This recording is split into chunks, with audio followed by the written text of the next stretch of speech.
webinars on a book called Motivational Interview. This is actually the third version of the book, Motivational Interviewing. And the interesting thing about this is they've rewritten this thing. It in essence has the same principles, but they've evolved it a little bit, added a little bit. And they say that between the first and the second edition and the second and the third, that there's about 90% of new writing and material. So while it was something that we were all introduced to back in the 90s and the early 2000s, rereading this copy is fantastic. The interesting thing for me in reading Motivational Interviewing by Miller and Rolnick this time was how much more than I even imagined it was in line with Evoke's philosophy. In fact, one of the stages of motivational interviewing is evoking, which is pulling out from somebody their inherent wisdom, the wisdom that's inside of them. So I'll describe what motivational interviewing is by definition. I'll describe the phases of interviewing. I'll talk about what they've added to it, and then I'll talk about how it applies to our work today and how some of the things that we do in parenting really do get informed by this kind of theory.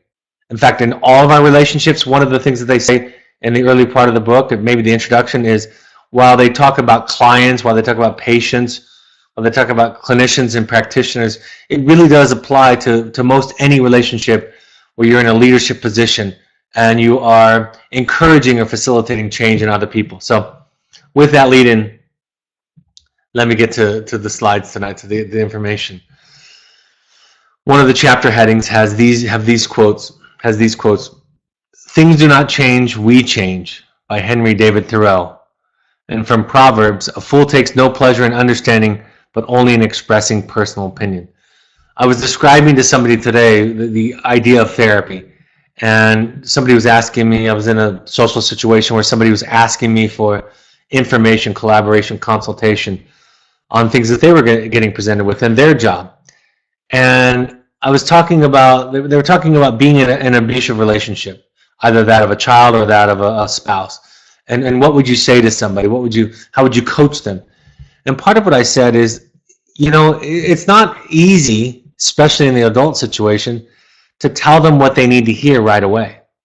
Because what you're going to get initially, of course, is all the reasons why that wouldn't work or why that's too terrifying or uncomfortable or impossible. And so therapy is this art of moving along with somebody and getting them to a place where they can either say for themselves, discover for themselves what they need to do, or listen to some kind of suggestion, some kind of idea or concept. So, I talk about this joke with my own therapy, that at one point I imagined that my therapist had learned a lot of things in the past 5 or 7 years. And I made that joke with her. Unfortunately, she hadn't. In fact, several of the pieces that she had written, she's published about 13 books or so, several of the pieces that she had published back in the 1970s, even in the 1980s, contained some of the core principles that I was just awakening to.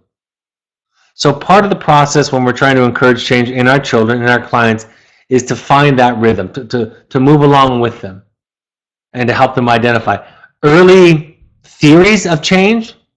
A lot of the practice around addictions, what was to engage somebody in a confrontive manner, right? To come head on with them.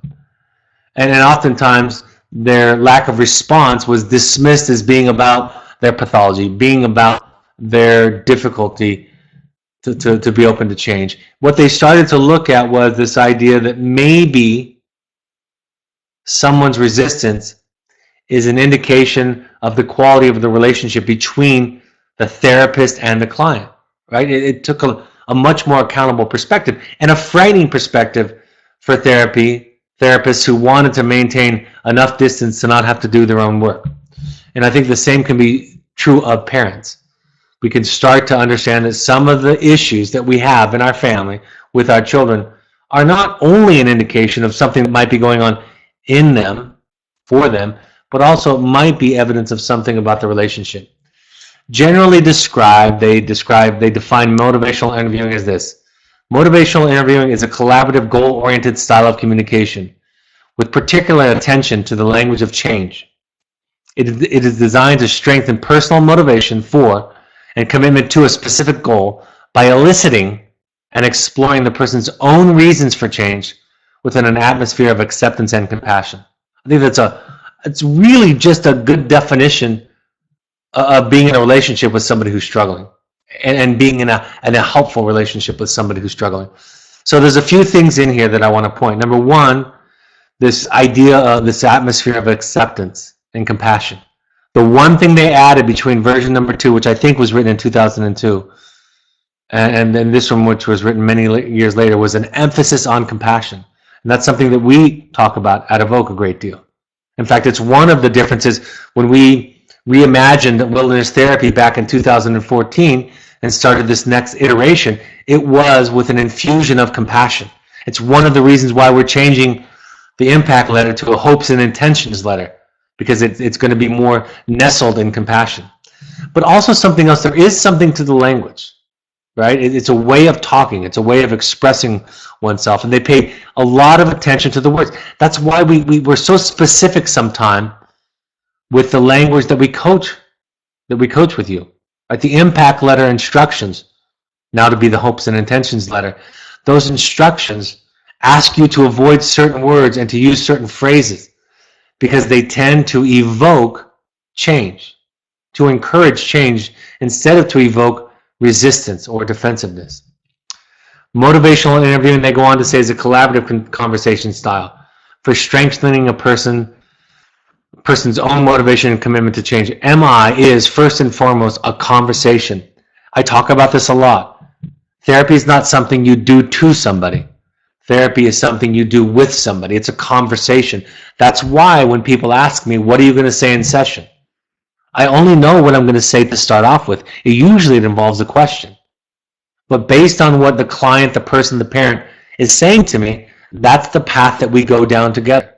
The path of discovery and awareness, insight, understanding, and so forth. Eventually coming to a place where we develop a plan together. We develop a plan that arises out of the client in the program, or the parent's truth, the parent's awareness. Your purpose is to understand the life before you, to see the world through this person's eyes rather than superimposing your own vision. Again, all of the emphasis that I talk about with seeing somebody, with being able to find their river, find out where they grew up, how they grew up, find their context, because in their context, everything makes sense. In their context, all of their symptoms, all of their diagnostic categories, right? The way that we would describe what their presenting problem is, all of those things make sense. So when we look at it, when we look upon it with compassion, and they make a very clear distinction that a lot of parents bristle at when I talk about acceptance and compassion in our program, or reflective listening, which is a huge part of motivational interviewing. It doesn't mean that you're condoning it. It doesn't mean that you're endorsing the behavior. It means that you're looking upon it with understanding and compassion. Stephen Rolnick, one of the authors, both the authors talk about how they developed this concept of motivational interviewing. And Stephen Rolnick had this to say. He said, denial could be viewed as the expression of a dysfunctional relationship and damaged rapport, and could be transformed in a positive direction by using a more collaborative style with clients, like I was just saying, with having it be a piece of evidence about the relationship between client and practitioner. I realized with some shock that the personal and professional inclination to blame, judge, and label others for being resistant and not motivated was not confined to the addiction field. That's initially where they had studied it. It popped up in just about every care setting I came across. Motivational interviewing provided a different way of approaching these conversations about change. It's really easy as a therapist. You get well equipped with a lot of tools, a lot of descriptors, a lot of language to dismiss the client, right? To talk about that. I see it in mental health and addiction all the time. One of my quotes is, just because somebody is resistant, just because the disease of addiction or depression or whatever the mental illness is, the mental issue presenting itself is, just because it's significant, it ought not to exclude our own evaluation in the process of engagement. They talk about this idea of righting others, right? Writing others is basically imposing on somebody else the right truth, the right way. It comes from this deficit model, right, where you don't have the truth, you being you or you being your child in the program. So I'm going to tell you the right things, tell you the right way to go about things. And they talk about, and this one thing about this book that you might like is that it is well grounded in research. There was some research before they wrote the original, but since then there are hundreds of research studies that look at the effectiveness of motivational interviewing. Writing could also be something that I talk about in my book, where we talk about being right. Right? That myth of I'm going to tell you the right thing or argue for or debate for the right thing. They tend to lead others to be angry, agitated, annoyed, irritated, not heard, and not understood. Defensive, discounting, judge, justifying, oppositional, unwilling to change. Uncomfortable, ashamed, overwhelmed, eager to leave. That's just essentially shame. Or powerless, a passive, one down, discouraged, and disengaged response. On the other side, utilizing motivational interviewing concepts and sensibility and language, when we don't use writing language, when we evoke from somebody their own truth and awareness, responses tend to be engaged, interested, cooperative, liking the counselor, ready to keep talking. You know, it's a tricky business, this idea of liking your therapist or not in the wilderness. I think early in my career, I assumed that all of a student, of a client not liking me could be attributed to their resistance. Right? That's how I approached it. At least that's how I kept myself well defended from my own self-evaluation. But I found later on that much of that dislike, being angry, was because I was missing, because I was doing the writing with the client. It can't all be, I want to be very clear, it cannot all be relegated to that, because our clients in many cases as adolescents are required to come here. The young adults, there's a lot of leverage that's being used. And so just by being in that role as the practitioner in our program, there's going to be some of that anger. But we can also find a way to line ourselves up with them in such a way and really make the enemy, the adversary, right? To really make that the symptom, the mental health issue, the disease, whatever it is that's getting in the way, that's causing the suffering. Going on, when we use motivational interviewing, clients tend to be empowered, able to change, hopeful and optimistic, open, accepted. They feel accepted, comfortable, safe, and respected, and they feel understood, connected, heard, and listened to. So we can do better at this, even with clients that are resistant, reluctant. In motivational interviewing, they talk a lot about ambivalence to change, right? That it's like, think about getting on an exercise program or trying to get rid of one of your vices or adopt a new healthy practice in your life. You're aware of a reason to do it, and you also have the example they gave is, I like to get in better shape, lose some weight, but I really like eating. I know I need to do it for my health, but I've tried it before and it doesn't work, right? We have that duality about us. And so motivational interviewing, again, helps us as practitioners, will help you as parents to learn how to respond to them in a way to point out the ambivalence, to honor it, and then to activate the part of the child, the part of the client, the part of the young adult or the parent that does want to change. The spirit of motivational interviewing is compassion. That's the biggest addition to their latest version, their latest draft of the book, their latest edition, I should say. It is compassion. Compassion is the wish to see others free from suffering. I think that's the essence of the hopes and intentions letter, right? I want you to be free from suffering, and we're unable to give it to you at home. So here's this intervention that we believe might be able to help you. They talk about the partnership between therapist and client. The partnership nature of motivational interviewing implies being attuned to and monitoring your own aspirations as well as the client's. In therapy, we call that countertransference. And if my agenda, my anxiety, and I think this is even maybe easier to recognize as a parent, or easier to fall into, I should say. Maybe not easier to recognize, but easier to fall into. My need for you, the child, to get better, to change. My aspirations. I need to be aware of and monitor those and own those. Remember, like I always say, it's not to not feel them. You can't not feel them. You can't not want your child to be better, to be okay, to reduce their suffering. But you can own it and not hand it over to them as a means for change. This partnership aspect of MI, the spirit of motivational interviewing, bespeaks the profound respect for the other. Right? It's a respectful, honoring process. Here's an illustration of the spirit of MI. It has 4 circles: collaboration, acceptance, evocation, and compassion. And when all of those are lined up, then you have the spirit of motivational interviewing. All of those are part of the ingredients in. Let's talk about the stages, the phases of encouraging or facilitating change. The first one is engaging. It's really just about developing a relationship. Engaging is the process by which both parties establish a helpful connection and a working relationship.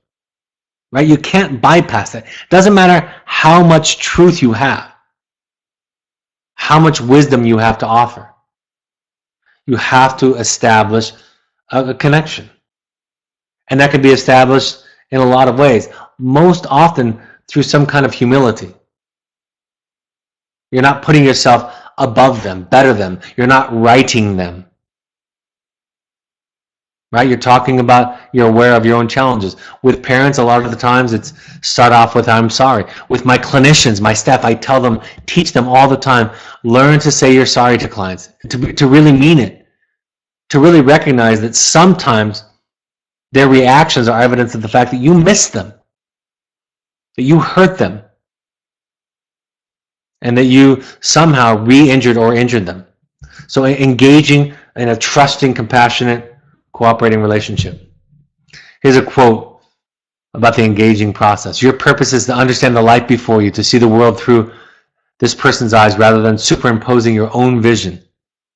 Accurate empathy, an active interest in and effort to understand the other's internal perspective, to see the world through his or her eyes, her or his eyes. We don't mean sympathy, a feeling of pity for or camaraderie with the person. Neither do we mean identification. I've been there and I know what you're experiencing. Let you tell me my story.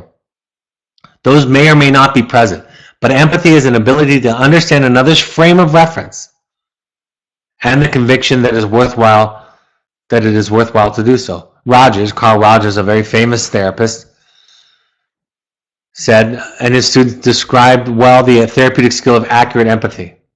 It is, quote, to sense the client's inner world of private personal meanings as if it were your own, but without ever losing the as-if quality, right? Maintaining still a self, an awareness. The opposite of empathy is the imposition of one's own perspective, perhaps with the assumption that the other's views are irrelevant or misguided. As a parent, as a person, that last phrase, the opposite of empathy, this last sentence, the opposite of empathy, is the imposition of one's own perspective, perhaps with the assumption that the other's views are irrelevant or misguided. I think we've all fallen into that. And our children give us very good reason to fall into that. And simply put, pragmatically put, if that's what we fall into, if that's the place that we're operating from, we are less likely to have a positive effect on encouraging and facilitating change. Going on from engaging, number 2 is focusing. Focusing is the process by which you develop and maintain a specific direction in the conversation about change. I remember one time I was talking to my therapist, who I was doing some case supervision with, essentially. And I was describing one of my clients and the challenge that I was having with him. And my therapist simply said, you will by your very nature. Instead of teaching or imposing or kind of telling them the way it is, the things that you reflect in them, the things that you hear in them will be in that way a way to focus the conversation. You will know what to pay attention to, know what to listen to and to hear. And I think for parents, as you go through this process, a lot of you come into this saying, I'm a pretty good listener, or maybe I don't need, or maybe this is not about me. And then you learn to listen. You find that experience where you recognize that there's a deeper version of listening that we can all do better at. And then you do that. And then you start to hear better. You manage your anxiety, your fear, your anger, your frustration, and all of a sudden you develop a new capacity to hear and to see things that you couldn't hear and see. Our students, clients do that all the time. They'll say, I can hear what people are feeling and thinking. I can hear their beliefs in just the way that they're talking when I get out of the program. So you learn and you are able to focus and direct the conversation in that way. Evoking is phase number 3. Evoking involves eliciting the client's own motivations for change. This is the core of motivational interview. Right? Highlighting, pay attention, underscoring. One of my favorite versions of this is this concept that the reason that people stop using drugs and alcohol, just to use that example, or you could use any behavior, cutting, whatever it is, the reason that they stop doing it is the reason they started, to feel better, essentially. People improve in their mental health or their recovery from addiction when they start to realize that doing it differently, doing it this other way, being in the world this other way feels better. It's that moment in our program where somewhere around late fire phase, early water phase, many of them, they have a taste of it. They know what it feels like. This is when we ask them to mentor others because they've tasted change. They've tasted the world opening up to them. They've had an interaction, maybe with you, maybe with us, maybe with their peers, where they felt it differently. It came from a place of light and strength, and it's quite amazing. And then you highlight that. You build upon that. And then lastly is planning. Planning encompasses both developing commitment to and to change and formulating a specific plan of action. Right? Talk about assignments, talk about practices, tools, skills, so forth. I know I have an anger management problem, so I'm gonna use timeouts. I'm gonna use my anger scale. I know I have a lot of depression. I'm gonna address my shame. I'm gonna practice mindfulness to deal with my anxiety. I'm gonna go to 12-step meetings to deal with my addiction. Whatever it is, you start to make a plan, both in the here and now and in the future. The important thing, and something I talk about in my book very specifically, technique doesn't do it for you. Motivational interviewing, they say, is also not a technique. It's not an easily learned gimmick to tuck away into one's toolbox. We describe MI as the style of being with people. In my book, I talk about it as a sensibility. There's no generic solution. It's a way of being with somebody. And I think we all want, as parents, as people, we kind of want these answers. That's why the most common questions I get from anybody is, what do I do? Give me the steps. And I don't know them because we're talking about human beings, not talking about objects that you can easily manipulate or manipulate even with a great deal of skill. We're talking about being in a different kind of relationship with the universe, with the world, with everybody in it. It really is what this transformation, what your child inadvertently, unconsciously invited you into this transformation. That's what the journey is. That's what the heroic journey is. It's a transformation, a place that you go through to change who you are. I like this list. This is a list of person-centered care taken from Rogers and some others that illustrate a core foundational principle of motivational interviewing. And I think it speaks so much to the parent work and the clinical philosophy of Evoke. This is word for word quoted. I did highlight and bold one word in here, of course. Number 1, our services exist to benefit the people we serve and not vice versa. The needs of clients, participants, patients, consumers, customers, etc. have priority. And in a lot of ways, that's parenting, right? I'm here. I get asked so often, when do I get to tell my story? Right? What about my side of it? And I've said this recently, the older I get, the longer I do this, the less I see the value of handing over to your child the story of your frustration, angst, anger, worry, whatever it is. I am okay with sharing it in a way to own it and be responsible for it. But if we give it to them for them to manage, we've turned it upside down. So our services or our parenting exists for the people that we serve, our children. Number 2, change is fundamentally self-change. Services such as treatment, therapy, interventions and counseling, etc., facilitate natural processes of change, right? It is that idea that you have to want to change, but the magic of this art, this way of being, is to help people to see it, to want to change, to activate that part of them that wants to change. People are the experts on themselves. No one knows more about them than they do. We've just got to give them access to that. We've got to help them see what's in the way of it. Usually it's shame, right?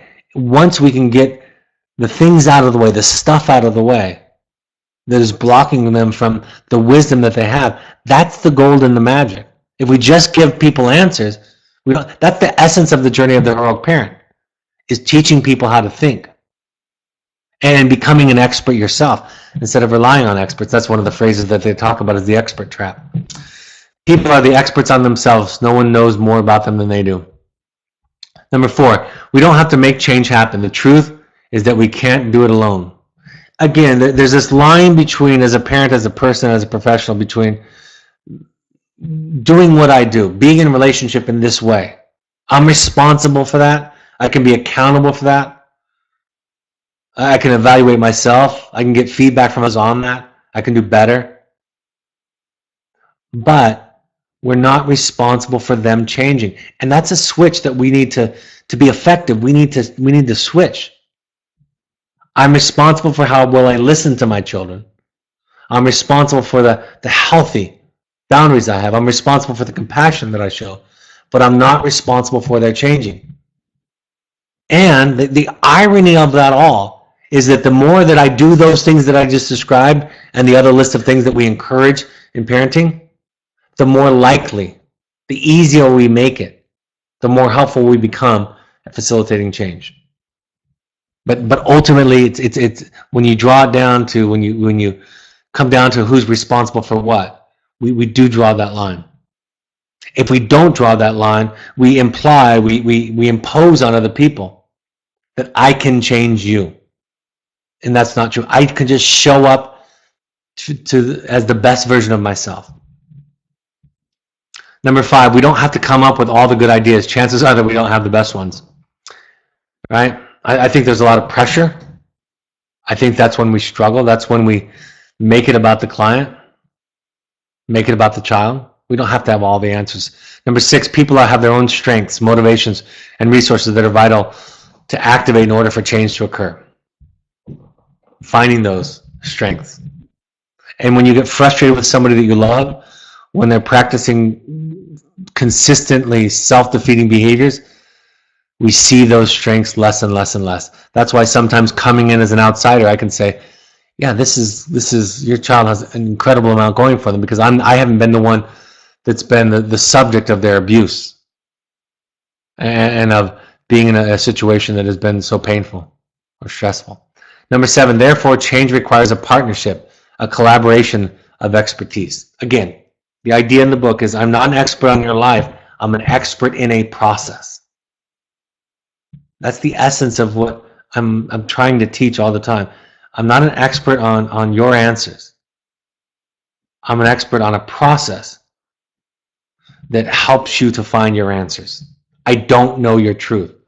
That's why when a child is making a decision in life later on, and parents will come to me and say, what should I do? And say to them, you don't know their truth. Your child is 25 years old, 35 years old. You don't know their truth.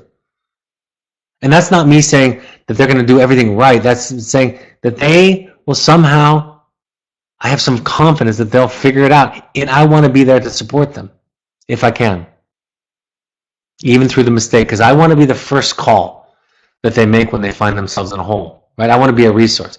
If they call their old addict friends or their old boyfriend or girlfriend who was bad for them, their old peers who were negative influences, if that's the people they call, because those are the people that aren't imposing truth on them, then I have less of a chance of being helpful. Number 8, it is important to understand the person's own perspective on the situation, what is needed, and how to accomplish it. Number 9, change is not a power struggle whereby if change occurs, we win. A conversation about change should feel like dancing, not wrestling. Number 10, motivation for change is not installed, but is evoked. It's already in there and just need to be called for. Right? We need to find it. And this book teaches you how to have a conversation where that gets amplified or focused on, that comes into the light. We cannot revoke people's choice about their own behavior.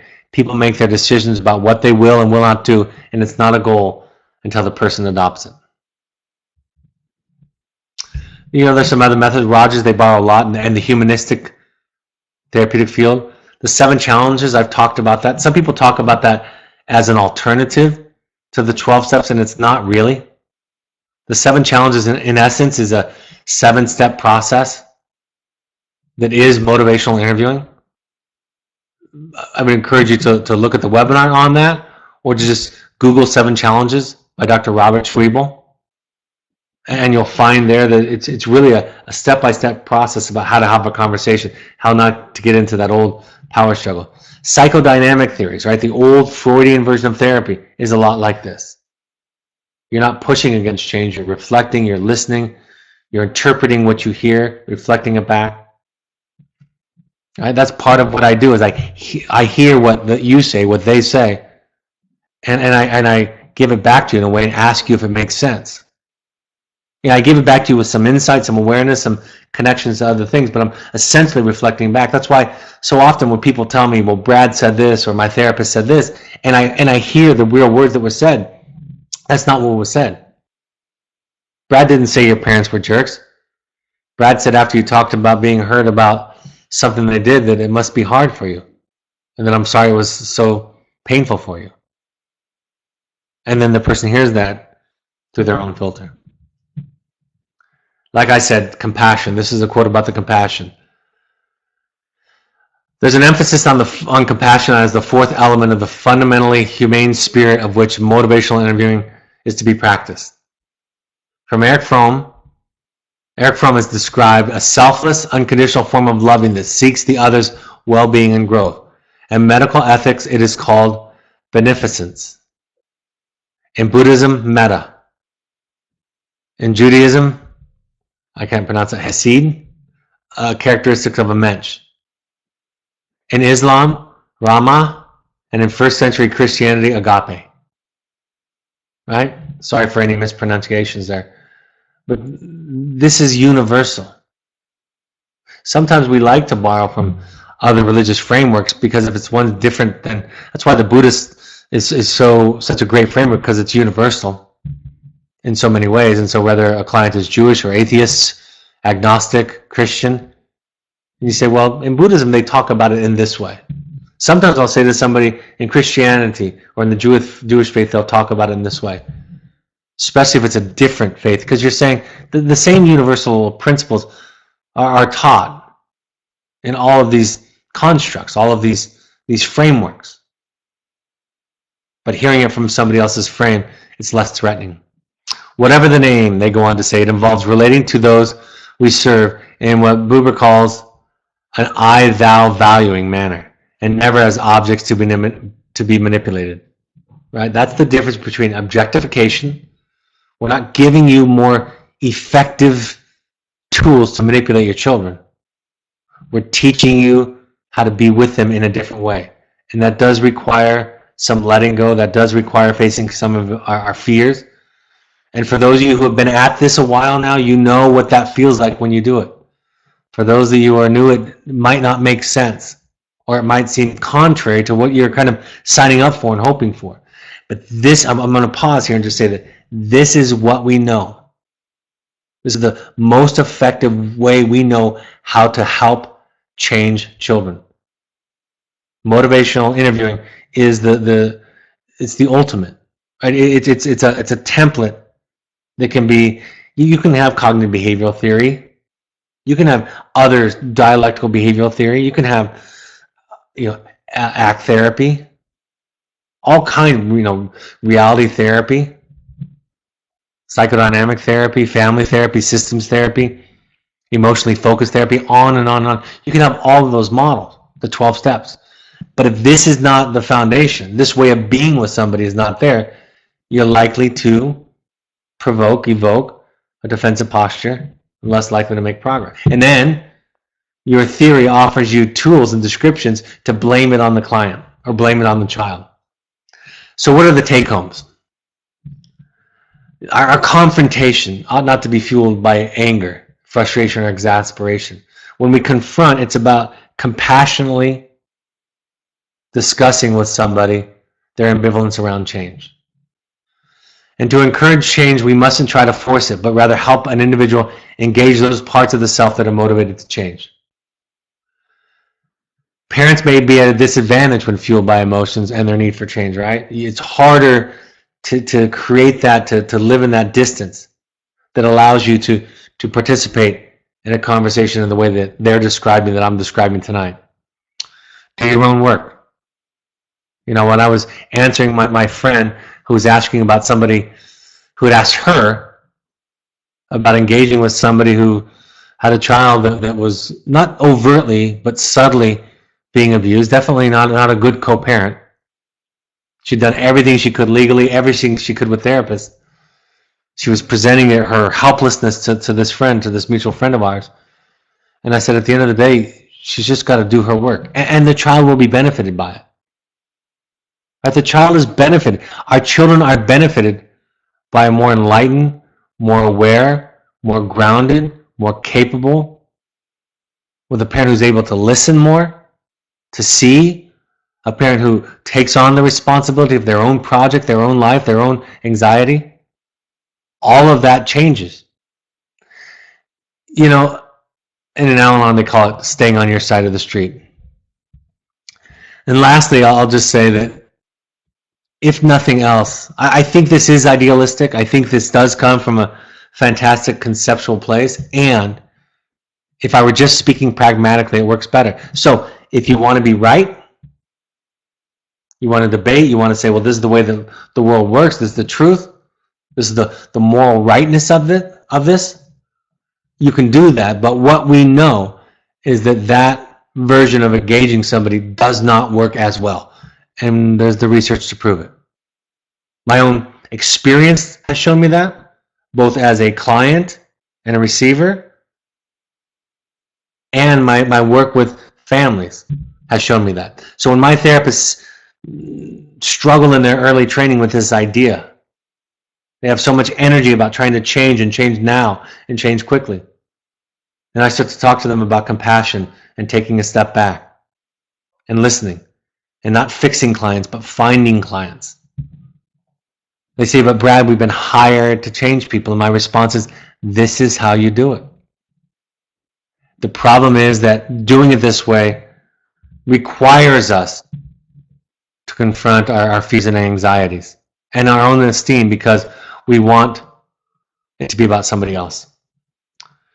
I've heard presentations about motivational interviewing in other settings. The presenters emphasize that the discipline requires years of training.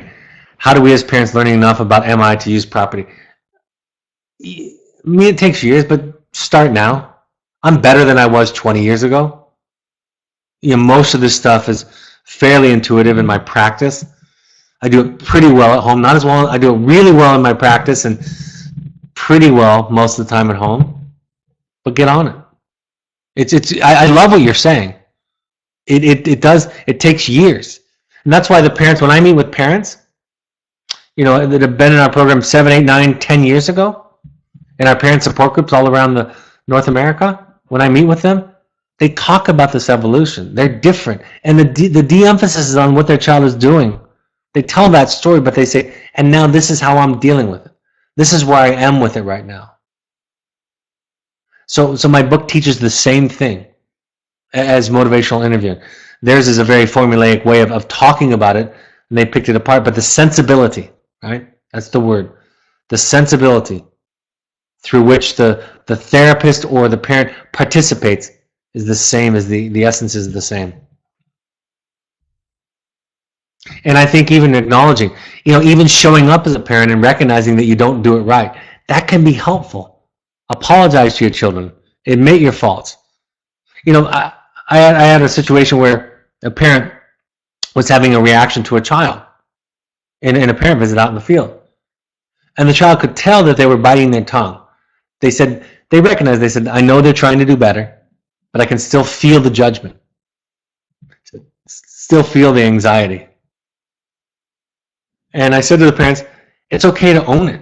Like, I have an impulse, I have an inclination to do X, Y, or Z. I'm not going to do it, and that's my problem, not yours. I apologize after a session or after an interaction. I blew it with one of my children in a big, big way, in a big moment. And I was talking to my therapist about it. She said, it's maybe even better that you blew it the first time, because you kind of get a lot of things right. So it's probably good to blow it so they know that you're not perfect. Just go back and apologize. Show that side to them. That's okay. Your children don't need you to be perfect. If they do, they're doomed. They just need you to show up as a project. So be a project. Be your project. Thank you for the question. Great question. All right, I'm going to go into some upcoming events and announcement slides, and then if there are any questions, we'll get back to those. This goes along with this. We want all parents to attend 6 12-step support groups, either Al-Anon, CODA, Families Anonymous, Nar-Anon, or for teenagers, it's Alateen. You can also go to NAMI.org for lessons and lectures and free services there in your area. In fact, I'll be speaking in Seattle to the local NAMI organization this week. Social media, follow us on our podcast, share the podcast with all your friends, spread this knowledge about what we've learned. The podcasts are essentially the webinars. They go up the next day.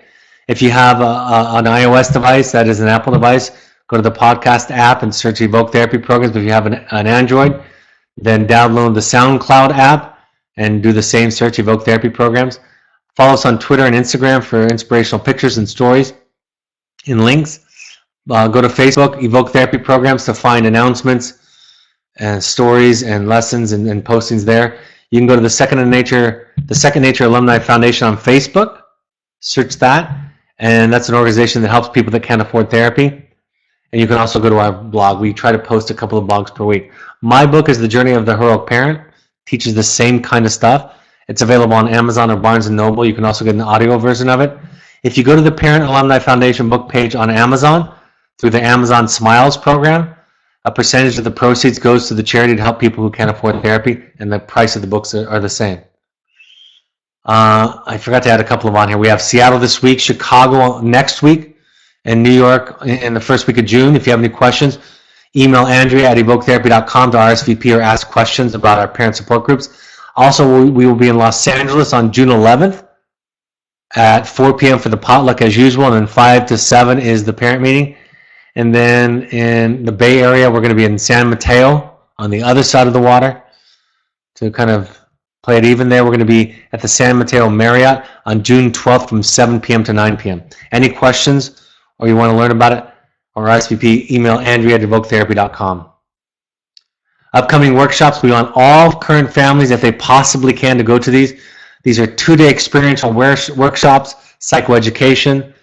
You get to meet with our staff. You get to meet with other parents. The next one is May 27th and 28th at Entrada. You can pair that with the field visit if it's appropriate timing with your therapist at Evoke.